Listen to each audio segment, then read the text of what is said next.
Hello friends, என்னோட பேர் Hemamalini. Welcome to Malini's dhaba.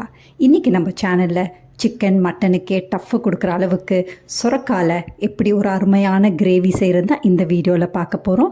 சைவ நாட்களில் இந்த மாதிரி செஞ்சு கொடுத்தா குழந்தைங்க விரும்பி சாப்பிடுவாங்க. இது சப்பாத்தி, ரொட்டி, அதே நேரத்தில் பூரிக்கு நல்லா சுட சுட சாதத்தில் பிசைஞ்சு சாப்பிடும்போது ரொம்ப அருமையாக இருக்கும். ட்ரை பண்ணி பாருங்கள். வீடியோவுக்கு போகிறதுக்கு முதல்ல இது வரைக்கும் நம்ம சேனலை சப்ஸ்கிரைப் பண்ணாமல் இருந்தால் மறக்காமல் சப்ஸ்கிரைப் பண்ணி வச்சுட்டு பக்கத்தில் இருக்க பெல் பட்டனையும் ப்ரெஸ் பண்ணி வச்சுக்கோங்க. அப்போ தான் நான் போடுற வீடியோஸ் உங்களுக்கு நோட்டிஃபிகேஷன் வரும். வாங்க டிலே பண்ணாமல் வீடியோவுக்கு போகலாம். சுரக்கால கிரேவி செய்கிறதுக்கு முதல்ல ஒரு மசாலா ஒன்று ரெடி பண்ணிக்கலாம். அதுக்கு அடுப்பில் கடாய் வச்சுருக்கேன். இதில் 2 டீஸ்பூன் அளவுக்கு எண்ணெய் சேர்த்துக்கோங்க. 1 டீஸ்பூன் சோம்பு, 1 டீஸ்பூன் சீரகம், 1 டேபிள் ஸ்பூன் மல்லி, பட்டை ஒரு சின்ன துண்டு, மிளகு 1/2 டீஸ்பூன் அளவுக்கு, கிராம்பு 4 கிராம்பு சேர்த்துக்கோங்க. இதோட 2 ஏலக்காய் சேர்த்துக்கோங்க. இதெல்லாம் நல்லா பொரியட்டும். இந்த அளவுக்கு நல்லா பொரிஞ்சோன்னா காரத்துக்கு 5 காஷ்மீரி மிளகாய் சேர்த்துருக்கேன். கலருக்காக தான் சேர்த்துருக்கேன். 4 வரமிளகாய் சேர்த்துக்கோங்க. இதையும் சேர்த்துட்டு நல்லா வதக்கி விட்டுக்கோங்க. மிளகாய் எண்ணெயிலே நல்லா பொரிஞ்சு வரணும். அதுக்கு பிறகு இதில் 2 தக்காளியை நல்லா சாப் பண்ணி வச்சுருக்கேன். அதை சேர்த்துக்கலாம். தக்காளி நல்லா வதங்கிறதுக்காகவும் முதல்ல 1 டீஸ்பூன் அளவுக்கு கல் உப்பு சேர்த்துக்கோங்க. கல் உப்பையும் சேர்த்துட்டு நல்லா வதக்கி விட்டுக்கோங்க. இப்போ நல்லா வதக்கி விட்டுக்கோங்க. ஒரு 2 நிமிஷம் நல்லா வதங்கட்டும் தக்காளி. இந்த அளவுக்கு தக்காளி வதங்கினோன்னே இதில் 1 டேபிள் ஸ்பூன் அளவுக்கு பொட்டுக்கடலை சேர்த்துக்கோங்க. அதோட 1/2 கப் அளவுக்கு தேங்காய் துருவல் சேர்த்துக்கோங்க. இதையும் சேர்த்துட்டு நல்லா வதக்கி விட்டுக்கோங்க. மறுபடியும் ஒரு 2-3 நிமிஷம் நல்லா வதங்கட்டும். அதுக்கு பிறகு அடுப்பை ஆஃப் பண்ணிவிட்டு நல்லா கூல் ஆனோன்னு பேஸ்ட் மாதிரி அரைச்சி ஒரு பக்கத்துக்கு எடுத்து வச்சுக்கலாம். இன்னொரு பக்கத்தில் அடுப்பில் கடாய் வச்சுருக்கேன்.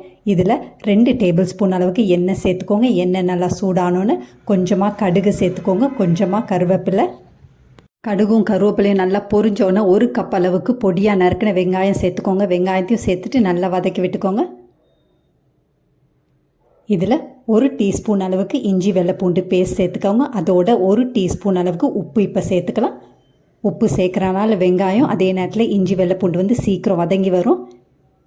2-3 நிமிஷம் நல்லா வதக்கி விட்டுக்கோங்க. இஞ்சி வெள்ளைப்பூண்டோட பச்சை மணமும் போகணும். அதே நேரத்தில் வெங்காயமும் நல்லா வதங்கி வரணும். அந்த அளவுக்கு வந்த பிறகு 3/4 கிலோ சுரக்காவை நல்லா க்ளீன் பண்ணி தோலெல்லாம் சீவிட்டு விதைகளெல்லாம் நீக்கிட்டு சின்ன சின்ன துண்டுகளாக வெட்டி வச்சுருக்கேன். அது 1/2 கிலோ அளவுக்கு இருக்கும். அதை இப்போ சேர்த்துக்கலாம். அதையும் சேர்த்துட்டு நல்லா வதக்கி விட்டுக்கோங்க. 2-3 நிமிஷம் கைவிடாமல் நல்லா வதக்கி விட்டுக்கோங்க. சுரக்காய் நல்லா சுருளை வேகணும். அந்த அளவுக்கு வந்த பிறகு நம்ம ஏற்கனவே வதக்கி அரைச்சி வச்சுருக்க அந்த தக்காளி விழுதை சேர்த்துக்கலாம். இதையும் சேர்த்துட்டு நல்லா வதக்கி விட்டுக்கோங்க. மறுபடியும் ஒரு 2-3 நிமிஷம் நல்லா வதக்கி விட்டுக்கோங்க. தண்ணி எதுவும் சேர்க்காமல் அப்படியே வதக்கி விட்டுக்கோங்க. பாருங்கள், தண்ணி கொஞ்சம் கூட சேர்க்கலை. இருக்க மசாலாவில் உள்ள தண்ணியெல்லாம் நல்லா வற்றி நல்லா சுருளை வெந்திருக்கு. இதில் 2 கப் அளவுக்கு தண்ணி சேர்த்துக்கோங்க. மிக்ஸி ஜாரில் 2 கப் அளவுக்கு தண்ணி சேர்த்து நல்லா கலந்து அந்த தண்ணியை சேர்த்துக்கோங்க. அதையும் சேர்த்துட்டு நல்லா கலந்து விட்டுக்கோங்க. இப்போ உப்பு செக் பண்ணிக்கோங்க. உப்பு பத்தலைன்னா கொஞ்சமாக உப்பு சேர்த்துக்கோங்க. நல்லா கலந்து விட்டுக்கோங்க. மீடியம் டு லோ ஃப்ளேமில் வச்சு மூடியை போட்டு 8லேருந்து 10 நிமிஷம் நல்லா வேக வச்சுக்கலாம். அதுக்கு பிறகு திறந்து பார்க்கலாம். எண்ணெயெல்லாம் நல்லா பிரிஞ்சு வரும். பாருங்கள், இப்போ பாருங்கள், நம்ம ஊற்றின எண்ணெயெல்லாம் நல்லா பிரிஞ்சு வந்திருக்கு. நல்லா பிரட்டி போட்டுக்கோங்க. நல்லா கலந்து விட்டுக்கோங்க. இப்போ கடைசியாக 1 கைப்பிடி அளவுக்கு பொடியாக நறுக்கின கொத்தமல்லி தூவி மறுபடியும் நல்லா கலந்து விட்டுக்கோங்க.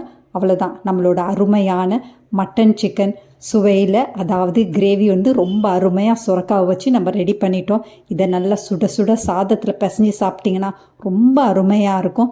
இதை சப்பாத்தி, பூரி, நானோட சாப்பிடக்கூட ரொம்ப பிரமாதமாக இருக்கும். ட்ரை பண்ணி பாருங்கள்.